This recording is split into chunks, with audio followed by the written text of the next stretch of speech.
dit ça, parce qu'en réalité, à part les pieds nickelés des États-Unis qui disaient que ça tuait les gens, à part les Marx Brothers d'Angleterre qui utilisaient à 4 fois la dose et qui n'ont pas réussi à la rendre toxique, c'est quand même la preuve que c'est pas très toxique.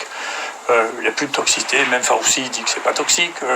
Et puis il y a une étude très intéressante là, qui vient de sortir sur les malades de l'assistance publique de Paris, sur 4600 patients, qui montrent qu'il n'y a pas de toxicité de l'hydroxychloroquine. Donc cette histoire est, de mon point de vue, c'est une histoire d'excitation sur un truc qui n'avait pas de sens.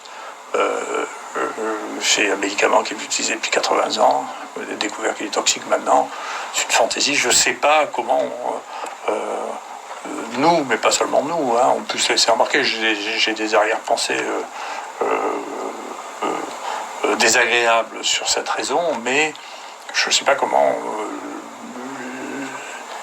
l'Europe et les États-Unis ont pu se laisser embarquer sur la toxicité de l'hydroxychloroquine, sauf à dire qu'il n'existait pas de médicaments et qu'il fallait soit prendre le remdesivir ou soit un vaccin. Je ne sais pas, je ne veux pas être trop complotiste, mais enfin, je ne sais pas. Et puis sur l'efficacité, là aussi, avec un peu de patience, il faut pas croire, les chiffres finissent par sortir.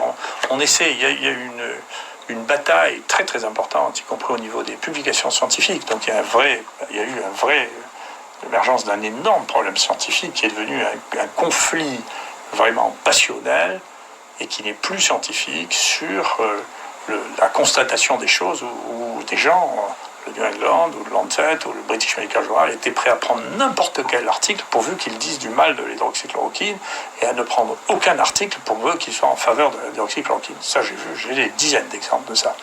Donc il y a eu un véritable problème, donc j'espère qu'il va se calmer. De toute manière, pour ça, comme pour les médias traditionnels, il existe maintenant des voies de contournement avec les préprints. Nous, on a ouvert maintenant notre site de préprint parce qu'on en a assez d'avoir une censure sur nos données, qui sont des données vérifiables, des chiffres. Hein.